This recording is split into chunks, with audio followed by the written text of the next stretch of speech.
Good Thursday, everybody. Welcome to Phillies Fastball. Mike Gill, Oscar Budejen, Jeff Kerr. We are ready to go, and we got fastballs today. 2 straight days of no runs. That'll do it for you. The Phillies come up short of their quest to end that streak out in San Francisco. They have not won a series since May of 2013. Guys, when you don't score any runs, it's tough to win games, and 2 games in a row, they were shut out in San Francisco.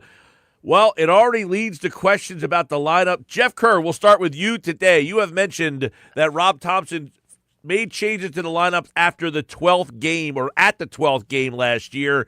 Friday night, there has been some insinuation there will be changes to the lineup. Do we expect to see a little bit something different after back-to-back shutouts? Yeah, after Game 12, he changed the lineup last year. Well, we're done Game 12, and he hinted at changes to the lineup, and there are going to be changes. Not sure about the top. I think Marsh and Stott are going to flip-flop. I think that'll be a change. I'm hearing maybe Adolis Garcia goes the 4th. That could be a possibility. So if he goes the 4th, where's Alec Bohm goes? Alec Bohm go to 6th, and then you put Marsh in 5th and Stott 7th. I don't know, Oscar. What do you think? What do you think? Look, I mean, the reality is whichever way you look at it, I mean, everybody's in a slump right now. I mean, that's the reality. I mean, we got 4 hits, 2 straight games. I mean, it's absolutely embarrassing. I mean, to be honest with you, I mean, having $30 million players and hitting less than 200. I mean, it's just, I mean, it is a shame. And we're scoring 3.5 runs per game. I think we're right now 26 or 25th, 26 in all baseball. Look, it's there is nothing to brag about this this team, and we're 25th at 3.5 runs per game. So, and my biggest concern, to be honest with you, is that we're falling behind. I mean, when you look at kind of the entire division, I mean, you see the Braves scoring 5.1 runs per game. You see the Mets scoring 4.6 runs per game. We're at 3.5. I mean, we're scoring a run less than kind of the leaders in the division, and having the Marlins ahead of you, it's not fun. No, it's not, guys. And, Jeff, let's hit on what you talked about there. Some talk about moving the lineup around. Garcia maybe to the 4 hole. Probably Bohm goes to the 6 hole. I think the first thing, as we've discussed a little bit here, I put out a tweet last night. Just an innocent tweet, just some quick thoughts. It got a ton of reaction, so I'll throw it your guys' way. We can read off some of the responses that I got, but realistically, I said, Phillies lineup, very flawed. Same as before. Not sure how they neglected this again.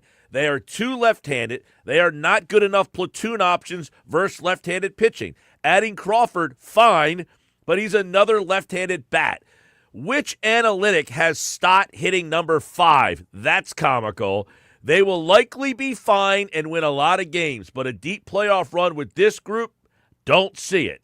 Where was the flaw in that conversation? Anybody?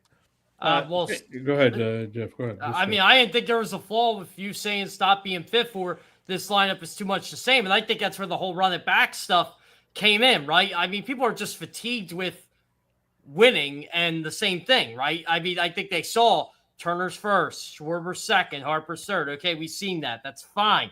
But they're not hit. I think they're tired of Alec Bohm in the cleanup spot. I think they want to see it. I think even if he struggled, I think they wanted to see Adolis Garcia in the cleanup spot. They want Brandon Marsh to play every day. We know he can't do that. We've seen it. We've seen 4 years of it. I'm going to put out his stats against left-handed pitching today. It's not going to happen. JT Realmuto coming back. I think that's what frustrated them literally an hour after they failed on getting Bo Bichette. This team needed Bo Bichette more than the Mets did. I'm sorry. They did. And Bo Bichette would have fit right in a cleanup. And then you have him in there, and all of a sudden, Alec Bohm moves down, and Adolis Garcia moves down. That looks great. Bryson Stott's at the bottom of the lineup. You could even bring back JT Realmuto if you wanted. I didn't think that would have been the case, but that would have been another story. But, yeah, this team badly needed Bo Bichette, and they tried to get him. They just didn't do it.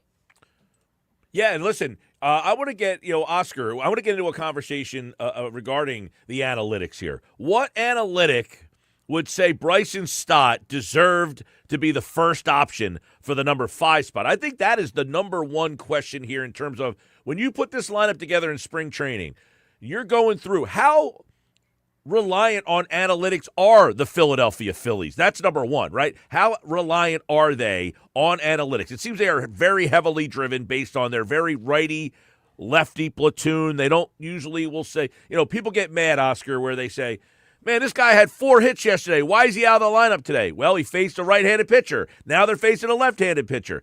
So it seems that the Phillies are very reliant on analytics. I don't see what analytic popped off the page that said Stott is the best option. So we really need to start there, correct?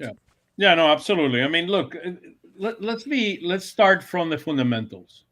This has been a flawed lineup since the very beginning. It's a lineup that is very streaky, that depends too much on the home run ball and depends too much on Schwarber to be able to deliver. I mean, last year we won 96 games. This team is going to hit, but it's going to be very, very streaky. And I do believe there are 2 seasons. There is the regular season, and then there is the postseason. I think what we've learned, if we continue doing the same thing, you're going to continue getting the same results. So the bottom line is, over the last 3 years, Baum and Stott have played key roles as the 4th and 5th hitters, and they are more bottom of the lineup guys. I mean, Baum is a contact hitter.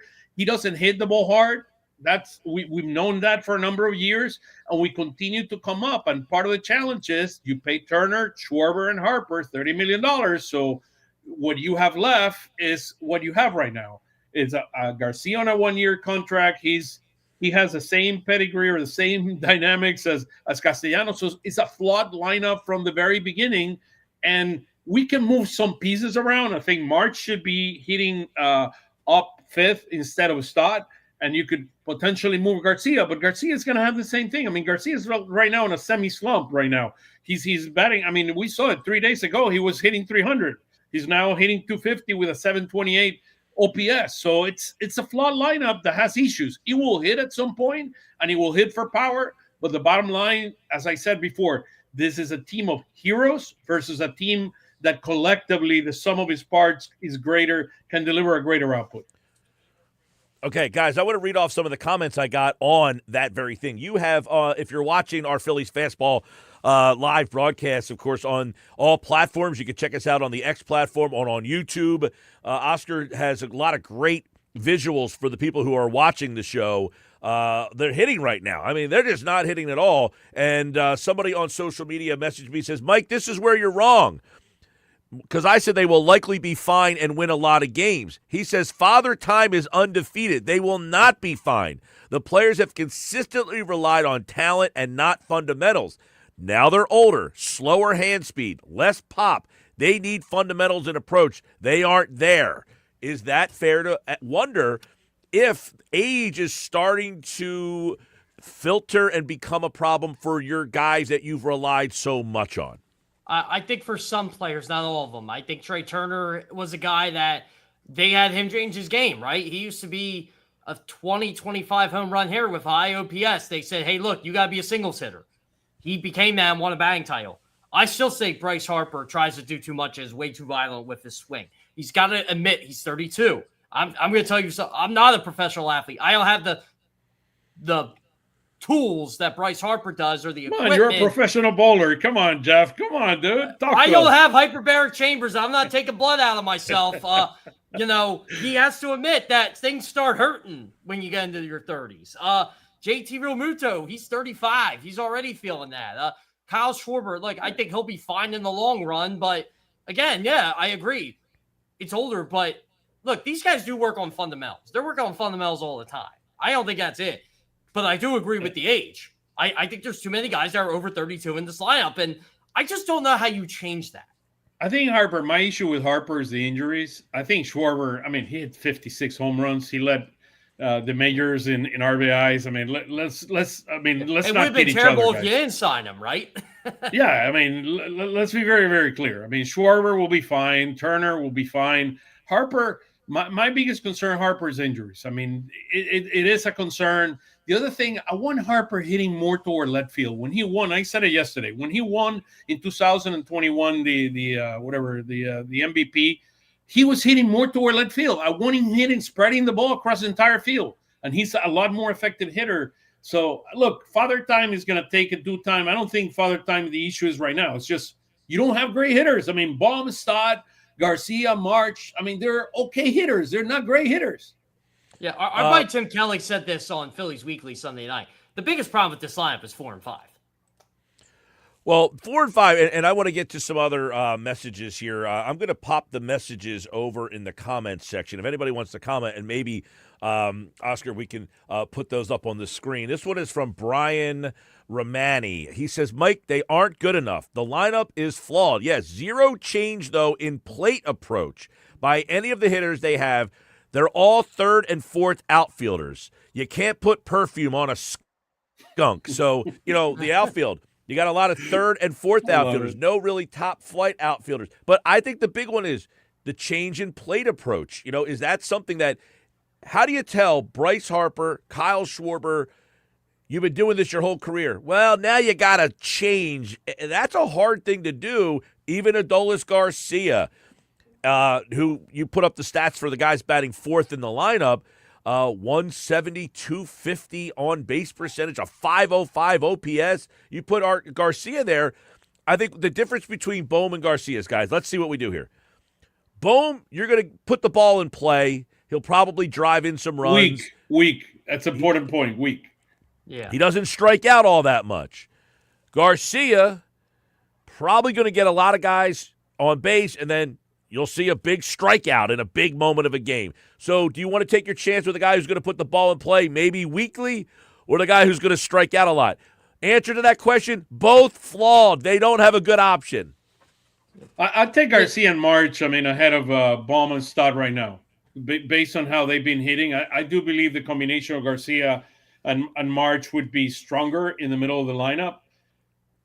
Look, it's flawed, as we said all along. There are issues, but I would take a chance right now. Now, the other thing that I'll throw out there, and I'll let you answer the question, Jeff, in a second, is putting Schwarber back to first to lead off. That is an interesting option there that have proven in the past to work. So maybe just to shake things up a little bit is something he could potentially do as well. Yeah, and Schwarber goes leadoff, Oscar. I'll bring it back to you here. Who do you put second? Do you put Turner second? Yeah. Just shake it up. Shake it up a little bit so he feels different. I like Turner in the 2 in that situation. I think 1 or 2 are really the only spots for him. You can maybe try him at 3, but really doesn't make a lot of sense. The question would be, if you go with Schwarber back to the 1, Turner 2, you're still in the situation where you have Bohm hitting 4 unless you move him to 3 and Harper in the 4 hole, and I don't think they want to do that. I think they want Harper to get up in that first inning. Again, it goes back to, guys, everywhere you move the chess piece, you're 1 or 2 pieces short. And we knew this all along. We knew we did not have a cleanup hitter. We knew it. Garcia, and as soon as Garcia was signed, I said, let's be very careful with Garcia because he has the same profile that Castellanos does. Same profile. He has more power. Better defender. Yep. Better defender, but from a hitting standpoint, similar profile with a little bit more power. I like the guy who messaged into my response there, and he said, Mike, how come you saw this and they haven't seen this? I answered the question very firmly like this. Well, I think they did see it. They just didn't get it. Well, I said the answer for me, guys, is money. They have a lot of money locked into declining players. Turner, by the way, I've been saying this for years. Turner, nice player, never worth $300 million. He was never in his best year a $300 million player. And they were striking when the iron was hot that year, too, because they went to the World Series and they knew they needed a shortstop. They needed a shortstop. And by the way, you're thinking, man, we went to the World Series, and if we add this guy who is basically everything we need, that could put us over the top. The problem is you paid him $300 million very long term. He's not a $300 million player, so that put a lot of pressure on him from the get-go, and we all know what happened there. And he's a nice player, not $300 million. So why do we see this and they don't? To that guy, Miles, who tweeted in, Harper, still good, just doesn't seem to be the same. Real Muto. He's not a $15 million offensive player. I'm sure Schwarber will be fine, but is he ever going to match what he did last year? This team is built on pitching. Bottom line, look at the moves they made in the spring. They signed Christopher Sanchez. They signed Jesus Luzardo. They got them locked up. Now you got 5 starters locked up to pretty much 2031. So that's basically it right there. And then you straighten the bullpen. But yeah, there was just hard to do it. I still look. I'll bring it back to Bo Bichette. Bo Bichette, it to me was, when you're in the bar and you're trying to get that girl, and you're talking to that girl, and it's going very well, but she's still not interested.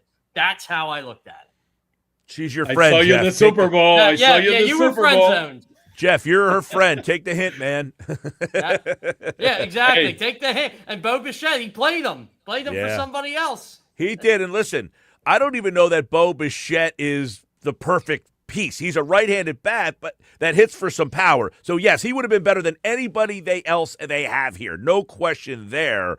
But I still think they're a bat short. Even if you had a guy hitting 4, then you don't have a guy hitting 5. What does that do to Bichette? You would say, well, not everybody can have protection. I get that point of it. But really from 4, 5, 6, 7, 8, you look at that lineup yesterday, you're thinking, man, is this really a World Series lineup, especially if Turner, Schwarber, and Harper are not the best versions of themselves? They're not. I mean, well, they've shown the last 2 years they're not. You're missing a run producer. I mean, that's the bottom line. You're missing somebody. So if Schwarber and Harper get on base, Turner, Schwarber, and Harper get on base, you're missing that last guy that is going to be doing. I'm going here. I'm looking at the stats of Garcia. He's been in the major leagues for 8 years.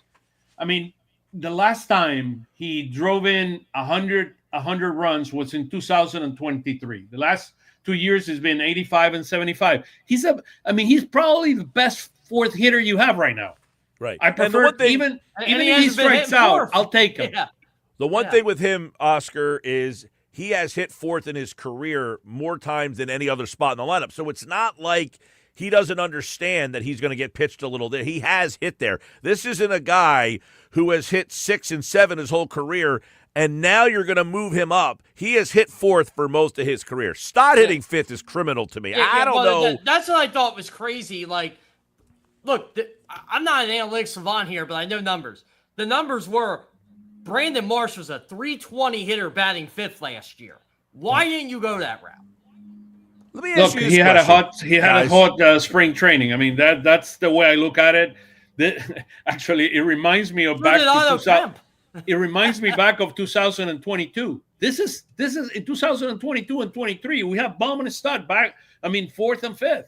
I mean, that was the lineup. I mean, well, Oscar, you let me ask you, how reliant do you think the Phillies are on analytics? Are they so stubborn to the analytics that, and I don't know what analytic they would use for Stott, but just in general, like when they make their lineup day to day, is it very dependent on analytics? I think it's an influence in the decision. I think Topper makes the final decision. But the other thing is we have to think who Rob Thompson is. He's a very loyal guy. He believes in trusting on his players and putting everything on the players' shoulders.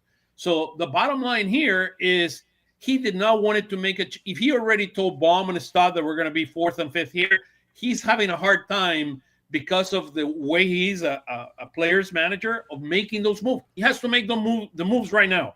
I mean, Garcia and March should be moved up to fourth and fifth and just run with it for a week, 2 weeks. I mean, and just see what happens.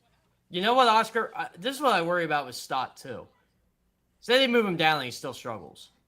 We're going to have a conversation about him again. And it was a conversation. You have to split the time. You have to split the time between Sosa and Stott, period. That's it. But it was a conversation I had with people last year, like before the season, like this was the make or break year for him. And until July, he didn't do it. And then he was great.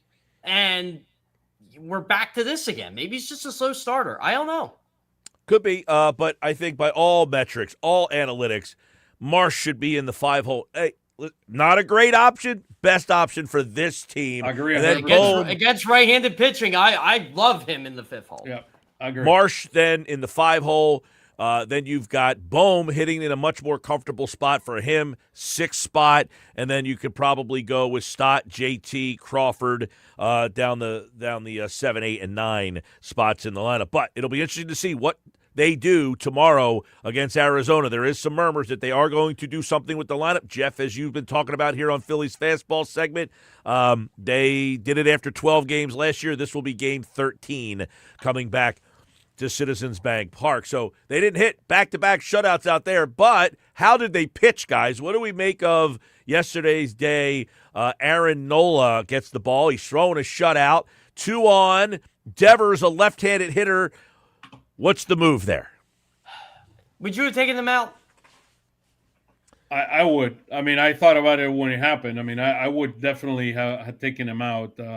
Look, you had a lefty. Devers is one of the most powerful hitters in all of baseball. I know it's not an ideal stadium. I think it was the time. Look, that's where the analytics come into play, in my view. I think that's where Tanner Banks enters the game, right? Yeah, that's where Tanner Banks has historically entered the game. Yep. It is a complex. I mean, because Nola, let's give credit to Nola. He's been pitching really well. He pitched well yesterday too. And the thing is, I just keep going back to it. And remember, Oscar, we talked about this yesterday. You can't win if you can't score anyway. So maybe that's why he figured that. Hey, you know what? This is Aaron Nola. This is what I pay the guy for. Well, this is more right. This is more the big picture here of how your pitching looks. Nola, 6 innings. He was at like 80 some pitches when that at bat started. So he wasn't, at 100 pitches, and they left him out there. So it seemingly he's cruising along. Now there's 2 on in the spot, and a left-handed hitter comes up. And you do have Alvarado earlier today. Yeah. What's that? He got out of a couple of those jams earlier, so it's why not go back? But yeah, I'm with you guys.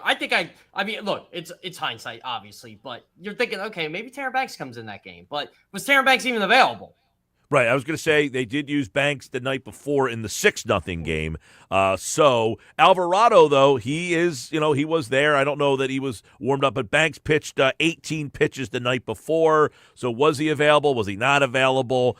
You also have Meza. Who's pitched very well for you that possibly could have been ready for Devers in that spot as well. But, hey, there's the number again, Oscar. 0 for 5, 9 left on base. What is that for the series now? I mean, that number's got to be astronomical. I'll have it here. Let me just give me a second here, and I'll show it They to have you to be momentarily. at least 27th for 28th in runners. No. Look at this. Here we go. Oh man. So 3 hits. 3 hits in what? 27 at bats. 3 for 27 in runners in scoring position. So and the left on base for the Giants is bigger. I probably just 111 with runners in scoring position in the series. Yeah, the Giants 27 left on base. Yeah, guys, 27 17. Left on base. Yeah. So they're getting on base. They're just not doing anything with it. Yeah. I mean, listen, the story's been the lack of offense. And the Giants is 17. I didn't update that number there in terms of left on base, but they went 10 for 33. That is a very good, batting average for runners in scoring position. My question for you guys, and this is what I got a lot from people on social media, was they're 6-6. They've won, but they've played a very easy schedule so far. I mean, Colorado supposed to be one of the worst teams in baseball. Washington picked to be last in the division. Texas, a mediocre team, most likely. The Giants. I was impressed with Texas, by the way. Yeah, Giants, middle of the pack type of team. So we haven't faced a 500-plus team this year. So, and they're not until what? They play the Cubs? Yeah. Are the Cubs even 500? I don't remember. Arizona's 6-6. So well, actually, the National League has 10 teams at 500 or better. The only teams under 500 only has 3, right? Yeah, 5. 5 for the AL. 5. Okay, so now San Francisco and Washington are the only 2 teams in the National League under 500, and the Phillies have played both of them. And they're 3-3 against them. And they need a walk-off win in one of them. Yeah. Pitching matchup, we got a good one this weekend. There's some good pitching Mike, matchups. let's spend a second and talk about Wheeler, because I think that's one of the key things that happened yesterday. Wheeler had a great game. I saw the game, 61 pitches, 44 strikes. He looked really, really good. I like what I saw from him. I was impressed. And look, I wouldn't be too concerned about the fastball. It's still spring training for him. The fastball was effective. Sorry, my bad. It was moving. The breaking pitches were great.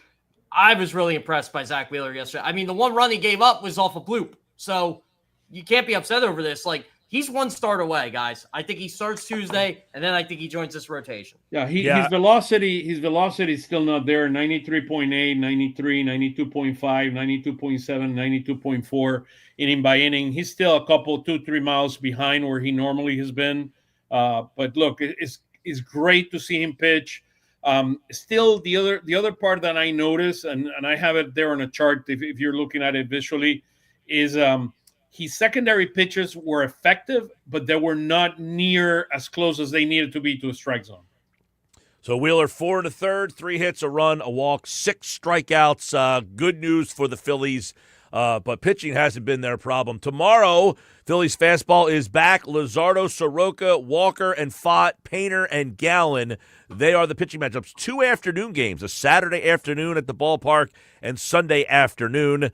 By the way, Phillies, Arizona, you can listen to that game on 97.3 ESPN Radio for all the people out there watching us from down the shore. That game will be on 97.3. And, of course, we will be back with more tomorrow looking at the Phillies and Diamondbacks, old friends from the National League Championship Series, Jeff and Oscar. Now, Jeff, where were you? Were you at Lehigh last night or Reading last night? Where did you go to one of those games? I bowled last night. I 7-16. I forgot. Yeah, I was watching both on my phone. I'm a savant. 300 games. 300 games yesterday. I'll tell you what, if I ever do that, Oscar, I'm retiring. But no, retire. But I love when the Phillies play in the afternoon because then I get to watch minor league games at night and I'm not multitasking through 3 games. That's a lot, by the way. It is. Well, guess what? By the way, Dante Nori has been great for Reading. Too bad they're not playing him in the outfield. Well, he's got a shoulder injury. It's minor. Like, it's good enough where it's like, oh, okay, like he can play every day, but quickly, what's the update on Aiden Miller? Anything there? He's actually swinging, believe it or not. Okay. He's begun to swing bat. Yeah, he's swinging the bat, but he's getting there. I don't know when he's coming to Lehigh yet. They're very discreet on that. Gotcha. All right. Well, I know they want to keep him, safe under wraps until he's ready to go. They traded for another outfielder yesterday. They don't have enough outfielders in Lehigh. Stuart Baroa is now a member of Philadelphia. Traded for cash 179, I think, batting average. But other than that, they just see bodies, Oscar. Really, like I don't know why they don't play Cape. I don't know why they don't play Cape Fergus more. Give him a shot. Who cares? All right. Give him a shot, says Jeff Kerr. Jeff Kerr, Oscar Budejen. We've got the Phillies fastball tomorrow right here. Make sure you check us out. And, of course, the Phillies get ready to take on Arizona. We'll preview that series tomorrow here on the fastball. Have a great rest of your Thursday, everybody.